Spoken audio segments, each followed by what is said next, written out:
ay nayayanig. Kung hindi ito pag-ibig, it must be an earthquake. Kaya dapat tayong handa sakaling dumating ang inaabangang malaking lindol na tinatawag nilang the big one.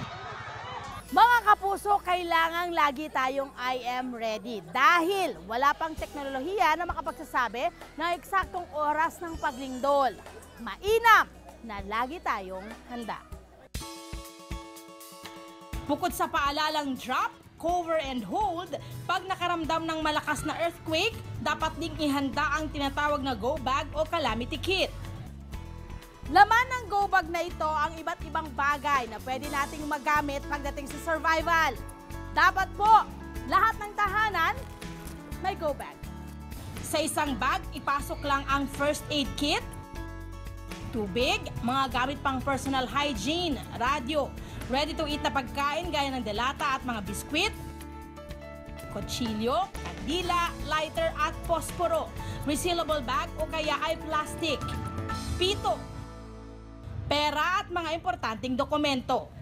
Kung wala naman kayong lumang bag, meron kaming practical way para makagawa kayo ng go bag gamit ang lumang water container. Kasama ang head ng Rescue Battalion ng Metro Manila Development Authority o MMDA na si Ms. Corazon Agulan, gagawa tayo ng mga easy-to-do go bag. Ihanda ang lumang water container na degripo at retaso ng tela. Gamitin natin ang retaso ng tela upang maging sukbitan ng water container. Kunin ang gitna ng retaso na may tig 2 yarda ang haba. Itali ito sa gitnang parte ng container.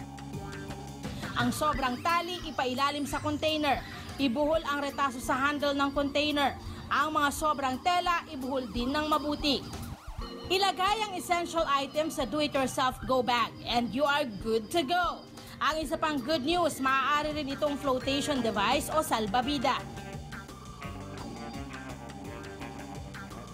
Isa pang go bag without gastos ang pwedeng gawin gamit ang sako at mga retaso. Gamit ang gunting, lagyan ng butas ang magkabilang dulo ng ibabang parte ng sako.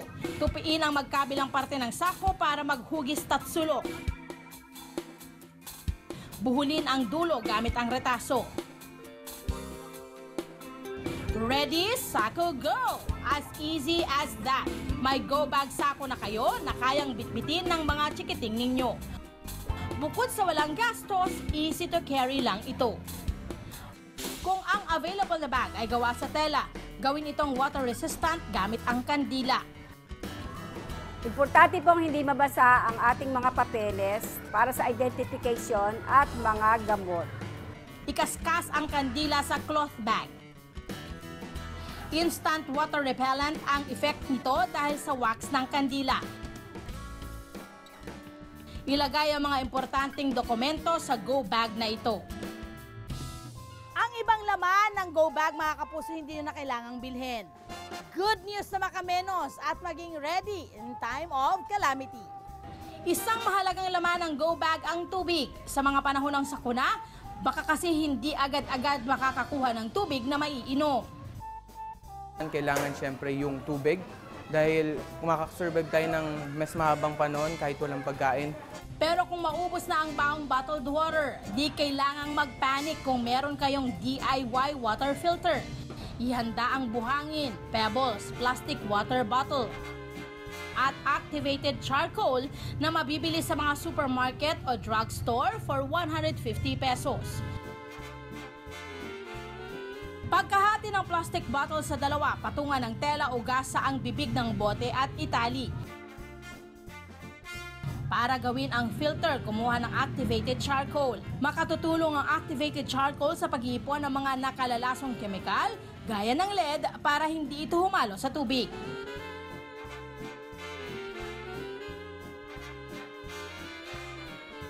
Ibuhos ang buhangin. Sundan ito ng pebbles. Ipatong ito sa nagupit na base ng bote. For less than 200 pesos, meron na kayong DIY water filter.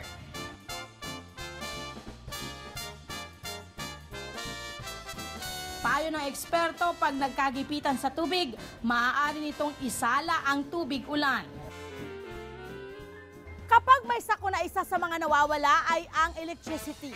No electricity means blackout. Kaya kailangan natin ng bagay na magbibigay sa atin ng shine sa oras ng dilim. Para nga to help you, kung natrap man tayo, yun yung gagamitin natin para makatawag ng atensyon at ma-rescue tayo eventually. Kung walang pambili ng mamahaling reflectorized life vest, gumawa ng reflectorized ID. Ihanda lang ang reflective tape na mabibili sa mga bookstore sa halagang 300 pesos. Humigit kumulang 10 reflectorized ID na ang magagawa ninyo sa rolyong ito. Gupitin lang ang reflective tape at ipasok ito sa ID holder.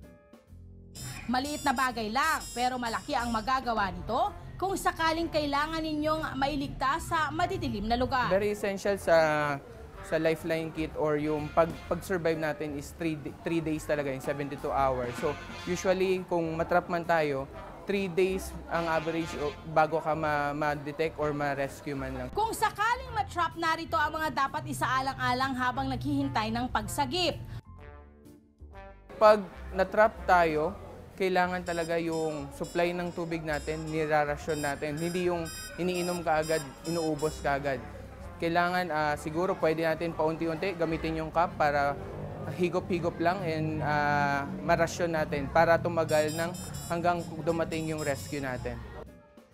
Huwag sumigaw para hindi maubusan ng enerhiya.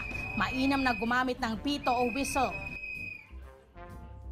Kung walang pito, patunugin ang kahit anong metal na bagay sa paligid.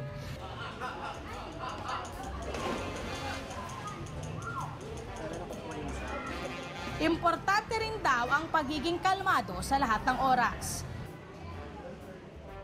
Kung naka-confined space, nakakulong tayo sa maliit na lugar at medyo hindi enough yung ventilation or yung hangin, kailangan wag magpanik para hindi madaling maubusan ng oxygen or hangin doon sa paligid.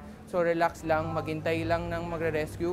Maaaring hindi natin alam ang eksaktong oras ng pagdating ng lindol. Pero mas makabubuting tayo'y handa at may kaalaman para sa ating kaligtasan at ng ating pamilya. May nakapagsabi na if you fail to plan, you're planning to fail. Kaya planuhin ang kaligtasan. Hindi man natin alam kung kailan darating ang sakuna, mas mainam pa rin ang pagiging handa.